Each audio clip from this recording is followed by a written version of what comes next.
মাননীয় প্রশাসক ঢাকা বিএনপির সাবেক আহ্বায়ক ঢাকা দক্ষিণের জনাব বীর মুক্তিযোদ্ধা আব্দুল সালাম বক্তব্য রাখছেন। বীর মুক্তিযোদ্ধা আব্দুল সালাম।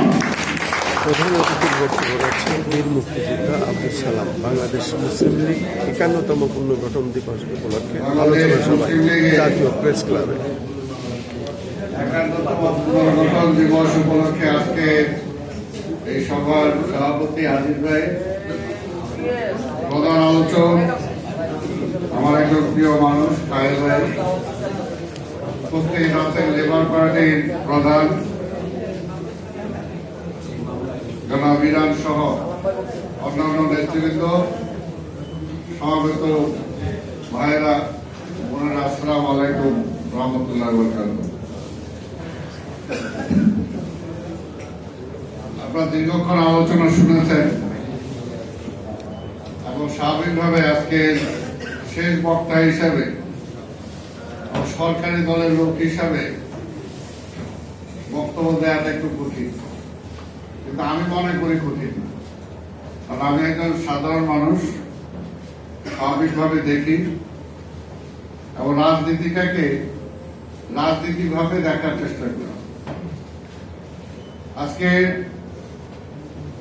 এই দেশটা স্বাধীন হয়েছে ৫০ বছরের উপরে, কিন্তু আমরা এখন পর্যন্ত, এরও আগে যদি ধরি, সে একই অবস্থা থেকে যে দীর্ঘদিন আমরা লড়াই সংগ্রাম করছি।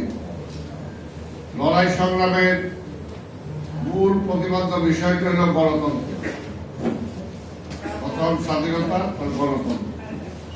কিন্তু এই যে ছুটছি, একের পর এক বারবার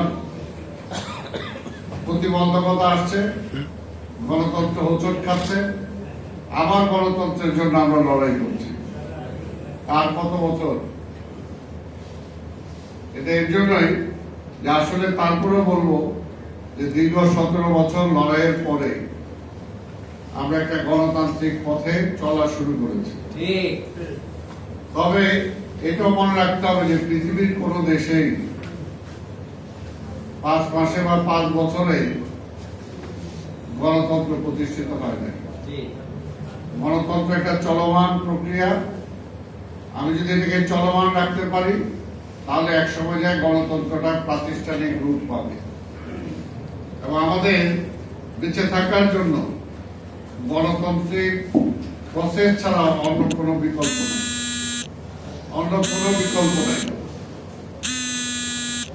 আমাদের গণতন্ত্রটা যাতে নস্যাৎ না হয় বারবারের মতো।